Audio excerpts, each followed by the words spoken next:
Salut les amis, bienvenue dans ce nouvel épisode. Il s'agit en fait d'un bonus tout simplement. Alors très différent par rapport à ce qu'on a l'habitude de voir. Là il s'agit d'un hyménoptère. Alors c'est pas du tout une abeille. C'est pas une abeille, c'est un bourdon.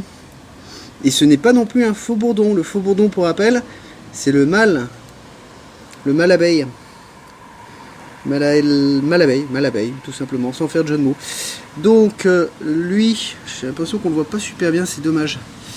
C'est un bombus, j'ai envie de dire, je me trompe peut-être. Il faudrait que je vérifie. Mais ça n'a rien à voir par rapport au comportement d'une abeille. Enfin, leur façon de vivre est un peu différente. D'ailleurs, je sais pas pourquoi il est là, il a peut-être un petit peu échoué.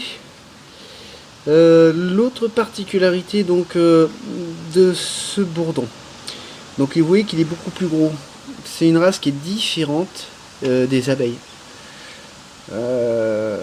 mais ça reste un hyménoptère. Alors je vois pas les 4 ailes, parce que normalement un hyménoptère ça a 2 paires d'ailes, donc 2 petites ailes et 2 grandes ailes. Par contre il a bien ces 3 paires de pattes, d'où l'hyménoptère. Donc il s'agit d'un bourdon, ça n'a strictement rien à voir, comme je le disais, un faux bourdon. Et dans les bourdons, il y a bien sûr les femelles et les mâles. Dans la famille des bourdons, bon, il y en a plusieurs. Il y en a une multitude, moi je les connais pas très bien. En fait, moi je suis tombé là-dessus, donc du coup j'en ai profité pour vous le montrer, le présenter. Ça reste un pollinisateur. Il y en a des solitaires, il y en a qui vivent, je dirais, à plusieurs, en collectivité. Mais par contre, pas de manière aussi importante qu'une colonie d'ouvrières. Donc il est capable de polliniser, il se nourrit également de nectar. Et comme je le précisais, c'est une colonie qui est beaucoup moins importante, qui peut être de quelques dizaines d'individus. Et il y en a aussi qui sont solitaires.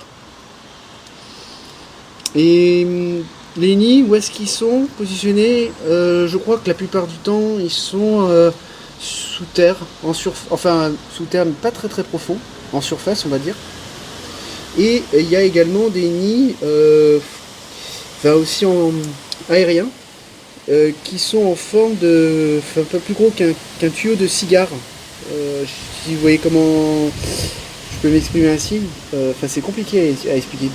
En fait, vous vous imaginez un petit tuyau, la taille d'un bon gros cigare, et en fait, il va faire son nid là-dedans.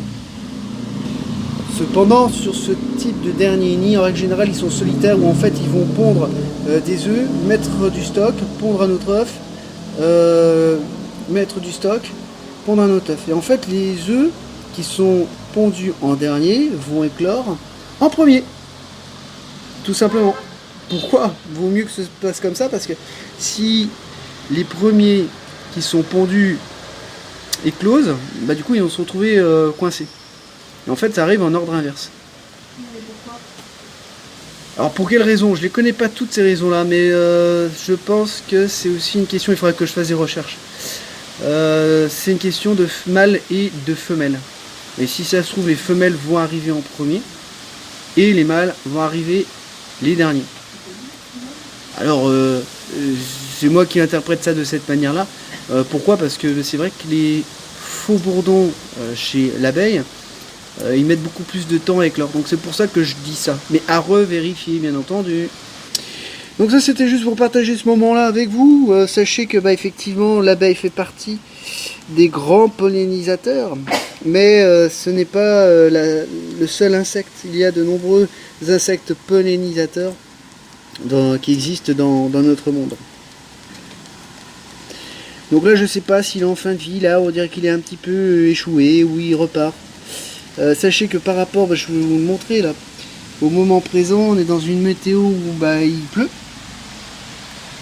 Et par ailleurs, je sais pas si vous le voyez, là on avait déjà discuté la dernière fois, même s'il pleut, bien entendu si l'averse n'est pas trop forte, ça n'empêche pas aux abeilles de continuer à travailler, ce qui est le cas là actuellement.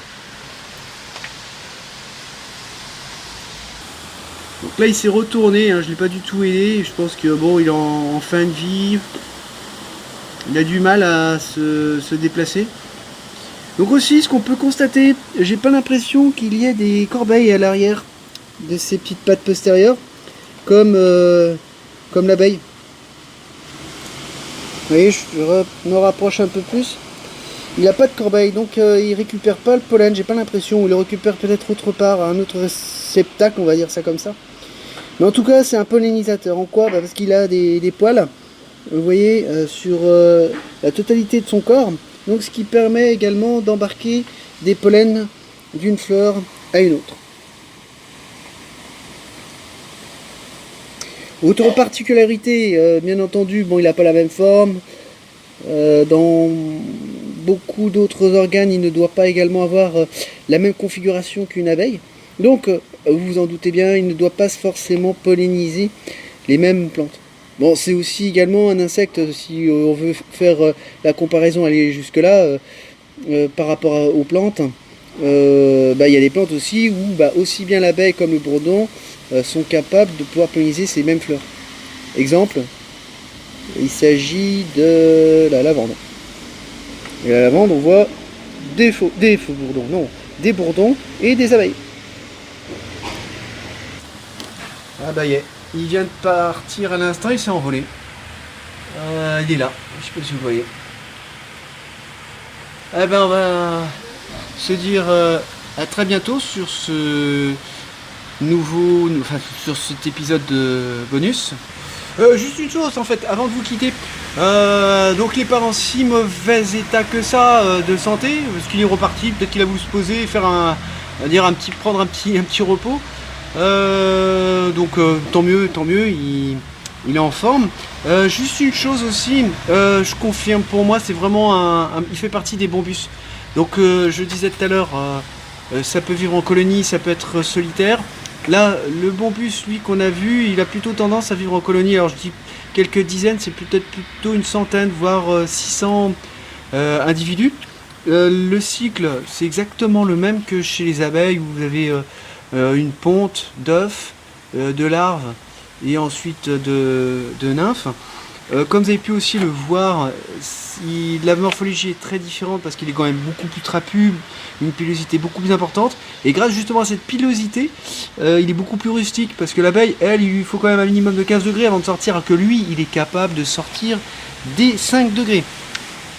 L'autre particularité, juste pour faire la différence avec nos amis les avettes, les abeilles, l'aiguillon, lui, chez le bombus, il est lisse. Il n'a pas de barbillon, donc c'est-à-dire du coup il est capable de piquer plusieurs fois sans pour autant laisser son aiguillon et du coup mourir comme peut le faire une abeille ouvrière. Et les mâles, comme les faux bourdons chez les abeilles, n'est pas capable de piquer parce qu'il n'a pas de dard. Et là aussi, comme vous en doutez, j'ai dit que c'est une colonie de près de 600 individus, donc du coup il y a une reine. À la différence de la reine de l'abeille, la reine bombus ou la reine bourdon passe l'hiver seule. Et donc quand je parle d'abeilles solitaires, il s'agit d'une autre variété, d'autres espèces, mais de la même famille, on peut dire certainement de la même famille. Voilà, j'en ai fini. Je vous dis à très bientôt, portez-vous bien et très bonne fin de journée à vous. Ciao.